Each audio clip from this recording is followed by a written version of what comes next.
De nuevo con ustedes aquí en Con Todo y Pensini por Globovisión. Bueno, tuvimos un avance, tenemos nuevo Contralor de la República y seguimos en nuestra entrevista con Eduardo Fernández, presidente del IFEDEC, Manuel Felipe Sierra, periodista, analista político y además compañero aquí de Globovisión y de la oficina también por allá, Manuel Felipe. Claro, así es. Bueno, se queja de los mosquitos, ¿no? Sí, todo el tiempo, pero él cree que hasta ahora no hay mosquitos. Es que pero en Coro no hay mosquitos. Hay mucho. Y hay chivo. También. Todavía quedan. Hay menos, pero sí quedan. Hay menos. Han disminuido, la población ha disminuido.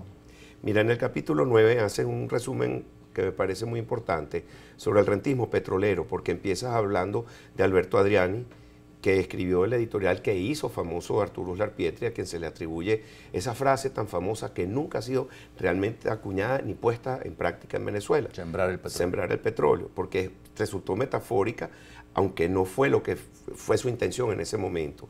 Y hablas también de que el pueblo está bravo en el 87, y donde en el Congreso Nacional dijiste un tema que inexplicablemente no mereció a tiempo el necesario interés de la dirigencia política económica, terminas haciendo en un solo párrafo una crítica al socialismo del siglo XXI que todavía estamos sufriendo las consecuencias, donde buscas las explicaciones de la debacle económica que ha habido el país desde el 2015 hasta nuestra fecha. Ese discurso es fundamental, ¿no? Un poco para interpretar también los hechos de los últimos años, ¿no? El discurso del pueblo está bravo, sí.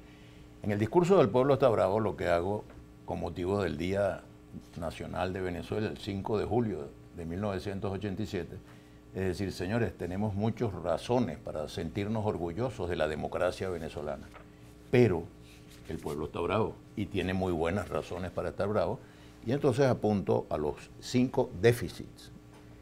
Había un déficit democrático, político democrático, es cuando propongo la elección popular de los gobernadores, la creación de la figura de los alcaldes, los gobiernos municipales.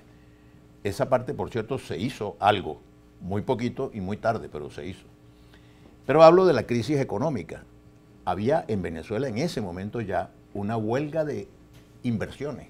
No habían inversiones, porque el Estado vivía del ingreso fiscal petrolero y con ese ingreso, desde luego, había producción interna, producción nacional y los venezolanos comprábamos en los mercados productos venezolanos que nos servían para vivir.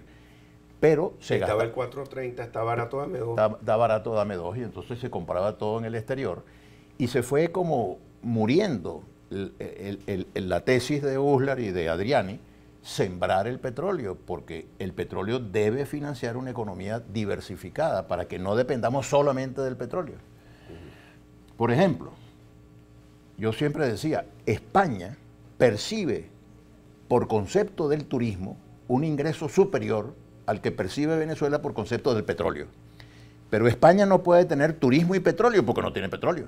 En cambio, nosotros podemos tener petróleo, que lo tenemos, y turismo. Porque si desarrolláramos el potencial turístico que tiene el país, y dígame, el estado Falcón, por ejemplo, que está aquí tan dignamente representado por Manuel Felipe, pero todas las costas venezolanas, ahí enfrente tenemos Aruba y Bonaire, que son islas que viven del sol, que es el mismo sol venezolano, que viven del mar, que es el mismo mar venezolano, que viven de las playas, que no son tan buenas como las playas venezolanas. Bueno, nosotros podríamos tener un ingreso y una capacidad de empleo gigantesca. Entonces, por eso digo, es un poco la tradición de los mejores. ¿Por qué los mejores no fuimos o no fueron capaces de crear una economía diversificada? Y luego el tema de la pobreza. Ya va, porque es importante, ese es el título de tu libro. Ahí es donde tú basas este libro, esa tradición. Esa tradición es eso. Fueron no hicimos intereses lo que había personales y no del Mira, fue comunitario. una visión muy mezquina de la grandeza nacional. En lugar de comprometernos todos a desarrollar aquella potencialidad que tenía Venezuela, mucha gente vivía de la renta petrolera. Yo estoy tranquilo, tengo unos dólares y con esos dólares compro lo que necesito en el exterior.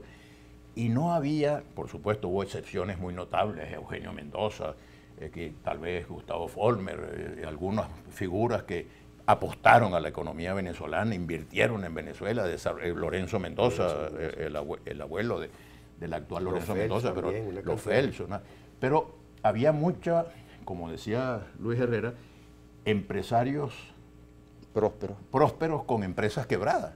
El empresario estaba muy rico y tenía aviones y tenía cosas y tal, pero la empresa estaba quebrada, pero vivían del crédito, de los recursos del Estado. Entonces, eso había que resolverlo. Y el tema de la pobreza, que yo siempre he dicho y sostengo y reitero aquí en este programa, aprovecho esto para decirlo una vez más, que la clave del futuro de cualquier país depende de la educación y no de las materias primas.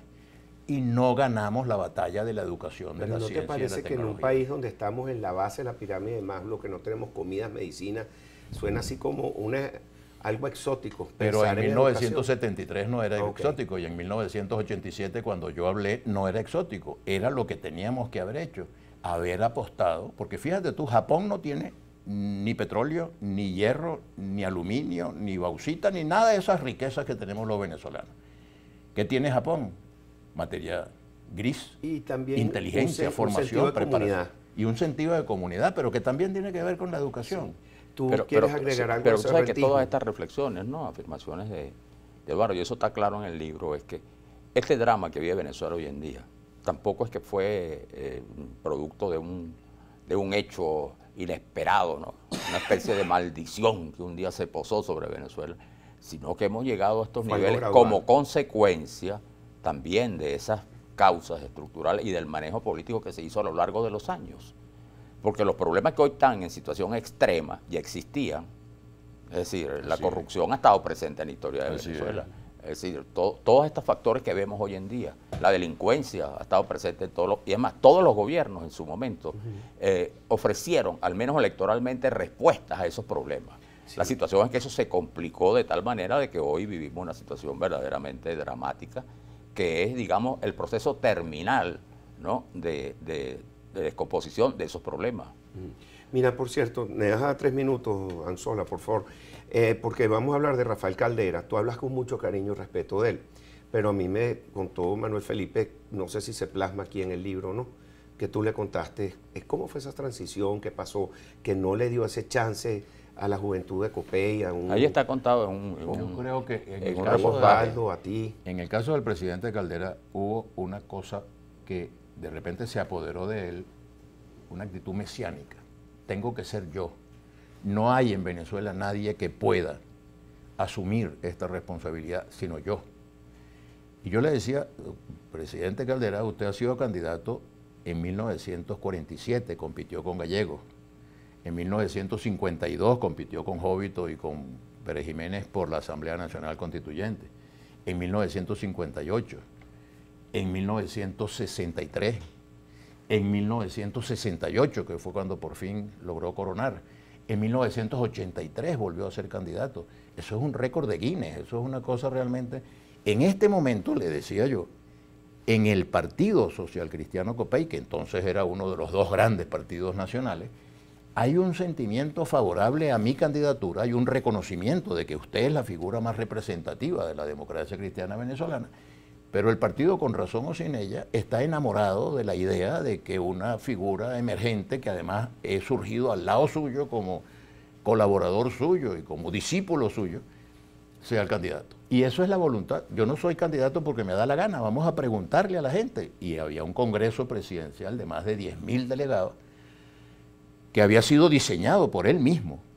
Y ese congreso era el que tenía que escoger el candidato presidencial. Y en ese congreso yo saqué el 70% de los votos. O sea, que era lo lógico que... Y él sacó 20. Y entonces dijo, me voy a la reserva, como lo cual estaba diciendo, me da lo mismo que gane Carlos Andrés Pérez o que gane Eduardo Fernández. O sea, me da lo mismo que gane. ¿Quién no te dio ese espaldarazo que necesitaba? Claro, y entonces yo creo que eso fue, como lo digo yo, la parte impura que cabe en el alma de los grandes, porque yo creo que Caldera le prestó muchos y muy importantes servicios al país, pero repito, al final terminó convencido de que solamente él podía gobernar al país y orientarlo. Tenemos que ir a una pausa. Tienes un capítulo especial de Arturo Uslar Pietri que hace reflexión, y siempre lo han dicho en este programa, que él decía, si se acababa en el petróleo, decía, si en este momento, por azar infortunado el destino, los precios del petróleo bajaran de una manera importante en el mercado mundial, Venezuela sería un caso para la Cruz Roja Internacional.